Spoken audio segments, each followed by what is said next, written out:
आज है 8 दिसंबर 2024 दिन रविवार। Welcome back to clean news UP. चलिए देखते हैं उत्तर प्रदेश की 25 फटाफट बड़ी खबरों को। मेडिकल में होगा कैंसर के मरीजों का आधुनिक इलाज, 40 करोड़ से खरीदी जा रही मशीन। एएमयू के जवाहरलाल नेहरू मेडिकल कॉलेज में कैंसर के मरीजों को आधुनिक उपचार मिलेगा। इसके लिए 40 करोड़ की कीमत की मशीन खरीदी जा रही है। इस मशीन से सीधे कैंसर वाले हिस्से पर रेडिएशन डाला जाता है, जो दूसरे सेल को खत्म करने की बजाय केवल कैंसर के सेल को खत्म करता है। भारत में सीड्स विदाउट बर्ड्स में 11 देशों से आ रहे बीज यूपी में मॉडल के रूप में किया जाएगा विकसित। अंतर्राष्ट्रीय चावल अनुसंधान संस्थान दक्षिण और दक्षिण पूर्व एशिया में आधुनिक चावल की किस्मों के साथ ही फसलों को भी बढ़ाने में लगा है। अभी एशिया के 11 देशों से समझौते के तहत विभिन्न फसलों के बीजों के आदान प्रदान हो रहे हैं। इसमें भारत के अलावा बांग्लादेश, नेपाल, भूटान, श्रीलंका, कंबोडिया आदि देश शामिल हैं। भारत में उत्तर प्रदेश में इस क्षेत्र का विस्तार कर मॉडल के रूप में विकसित किया जाएगा। यूपी में रोजगार सृजन के लिए सीएम योगी की नई रणनीति, 3 सदस्यीय कार्यकारी समिति गठित की। सीएम योगी ने प्रदेश में रोजगार सृजन की संभावनाएं तलाशने के लिए 3 सदस्यीय कार्यकारी समिति गठित कर दी। इसमें अपर मुख्य सचिव वित्त, प्रमुख सचिव एमएसएमई और प्रमुख सचिव श्रम व सेवा योजन शामिल हैं। समिति की निगरानी मुख्य सचिव करेंगे। ये समिति संस्थानों के प्रतिनिधियों से समन्वय बनाकर प्रदेश में रोजगार सृजन की एक ठोस कार्य योजना तैयार करेगी। यूपी में 1272 करोड़ रुपए से बनेगा एक नया ग्रीनफील्ड बाईपास। सीएम योगी से मुलाकात के बाद नितिन गडकरी ने दी मंजूरी। उत्तर प्रदेश में हाईवे और एक्सप्रेसवे सहित अन्य क्षेत्रों में तेजी से हो रहे विकास को देखते हुए केंद्रीय परिवहन मंत्री नितिन गडकरी ने प्रदेशवासियों को एक और बड़ी सौगात दी है। नितिन गडकरी ने करीब 1272 करोड़ रुपए की लागत से लखनऊ वाराणसी हाईवे पर प्रतापगढ़ में एक नया ग्रीनफील्ड बाईपास बनाने की घोषणा की है। महाकुंभ में दिखेगा फिल्म सिटी और जेवर एयरपोर्ट का जलवा, नोएडा की विकास यात्रा को मिलेगी पहचान। आगामी महाकुंभ 2025 में नोएडा की विकासशील पहचान को वैश्विक मंच पर प्रदर्शित करने की तैयारी जोरों पर है। उत्तर प्रदेश सरकार ने इस बार महाकुंभ को एक अनूठा मंच बनाने का निर्णय लिया है, जहां राज्य की विकास यात्रा की हर झलक दुनिया के सामने आएगी। यमुना प्राधिकरण को महाकुंभ में 20,000 वर्ग फीट का स्थान आवंटित किया गया है, जहां नोएडा इंटरनेशनल एयरपोर्ट और फिल्म सिटी के विशाल मॉडल प्रदर्शित किए जाएंगे। योगी सरकार का ग्रीन स्टेट की ओर बड़ा कदम, सरकारी खजाने को भी होगा फायदा। पर्यावरण संरक्षण को लेकर योगी सरकार गंभीर, यही वजह है कि योगी सरकार सौर ऊर्जा को बढ़ावा देने के लिए हर संभव प्रयास कर रही है और इसी दिशा में सरकार ने कई महत्वपूर्ण कदम भी उठाए हैं, जिसमें अक्षय ऊर्जा से चलाए जा रहे प्रोजेक्ट भी शामिल हैं। इससे यहां एक ओर प्रतिवर्ष लगभग 13 lakh metric tonne carbon dioxide कम होगी, वहीं बिजली आपूर्ति में हो रहे खर्च में भी कमी आएगी, जिससे सरकारी खजाने को लाभ होगा। नोएडा प्राधिकरण ने 27 बिल्डर्स को जारी किया नोटिस, 0 पीरियड लाभ वापस लेने की चेतावनी। अमिताभ कांत समिति की सिफारिशों पर लागू 0 पीरियड पॉलिसी के तहत फ्लैट खरीदारों को राहत देने के लिए यूपी सरकार द्वारा किए गए प्रयासों को बिल्डर्स की उदासीनता से झटका लग रहा है। नोएडा प्राधिकरण ने ऐसे 27 बिल्डर्स को नोटिस जारी किया जो पॉलिसी के तहत सहमति देने के बावजूद बकाया रकम जमा करने में नाकाम रहे हैं।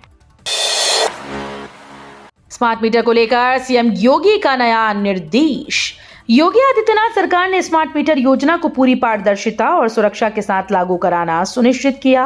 उपभोक्ताओं के बीच भ्रम और अनावश्यक चिंता को दूर करने के लिए सरकार ने स्पष्ट किया कि स्मार्ट मीटर सत्यापन प्रक्रिया के दौरान मिलने वाला ओटीपी केवल पंजीकरण के लिए आवश्यक है। यूपी में फिर खुला नौकरी का पिटारा, इस विभाग में 7,513 पदों पर जल्द होंगी भर्तियां। योगी सरकार आने के बाद से ही यूपी में नौकरियों की बहार आ गई। प्रदेश के कई खाली विभागों ने खाली पदों को भरने की तैयारी शुरू की। मुख्यमंत्री योगी आदित्यनाथ के निर्देश के बाद सरकारी विभागों में खाली पदों पर भर्ती की प्रक्रिया और तेजी लाते हुए विभागवार प्रस्ताव आयोगों को भेजा जा रहा है। राज्यकर विभाग में समूह ग व घ के रिक्त करीब 7,513 पदों पर भर्ती का प्रस्ताव जल्द ही आयोग को भेजने की तैयारी है। 45 के बजाय अब 90 दिन की होगी होमगार्ड जवानों की ट्रेनिंग।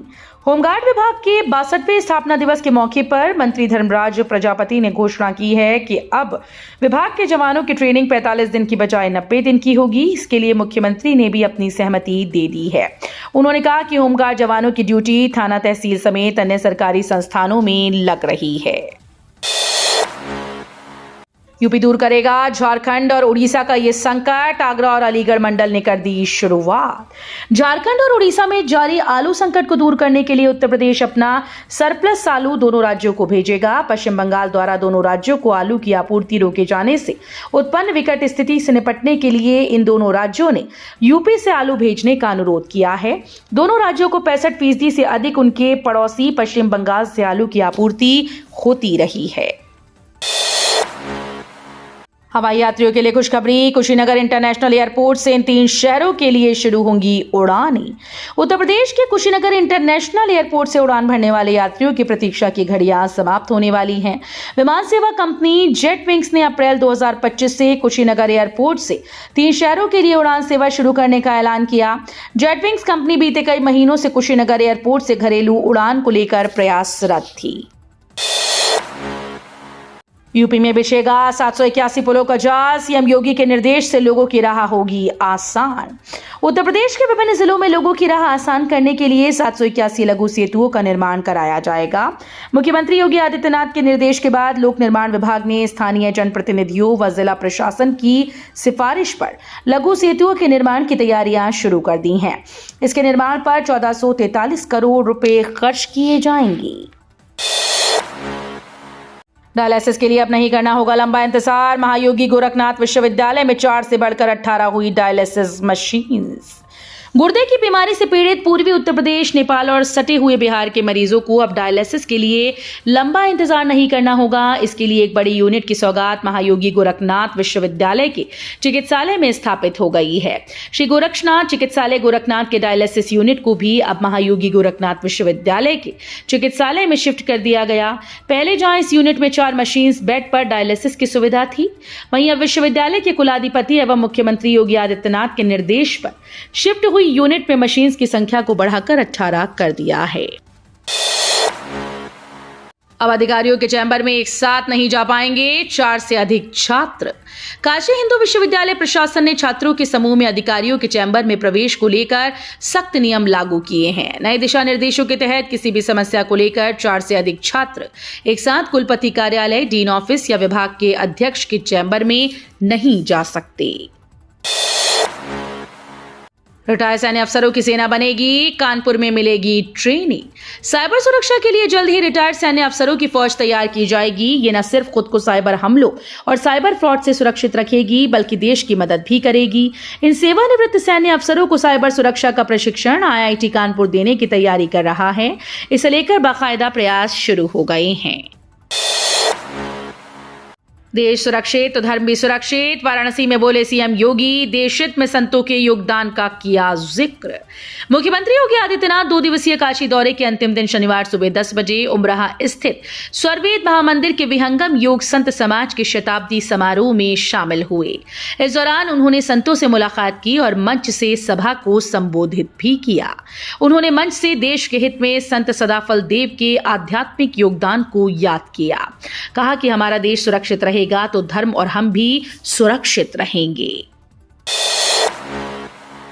नगर पंचायत उपचुनाव।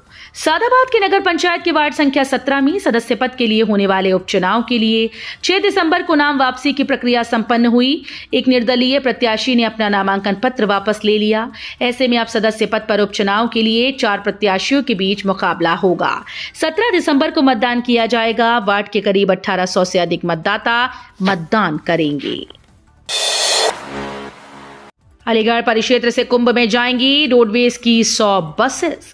प्रयागराज में अगले वर्ष 2025 में होने वाले महाकुंभ मेले के लिए परिवहन निगम ने भी कमर कस ली। महाकुंभ में अलीगढ़ से जाने वाले श्रद्धालुओं को आने में परेशानी ना हो, इसके लिए परिवहन निगम ने करीब 100 बसेस संचालित की हैं। पूरे प्रदेश में लागू होगी बीडीए की रीडेवलपमेंट पॉलिसी।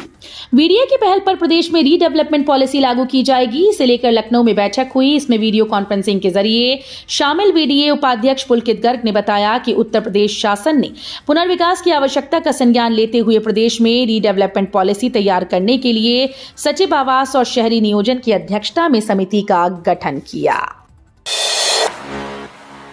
अखिलेश यादव ने भाजपा पर साधा निशाना, बोले सरकारी मिलीभगत से चल रहा गोरख धंधा। यूपी में डिजिटल अरेस्ट की घटनाएं लगातार सामने आ रही हैं। इसको लेकर सपा मुखिया अखिलेश यादव ने एक्स पर पोस्ट किया। उन्होंने डिजिटल अरेस्ट का शिकार हो रहे लोगों को न्याय मिलने की बात लिखी।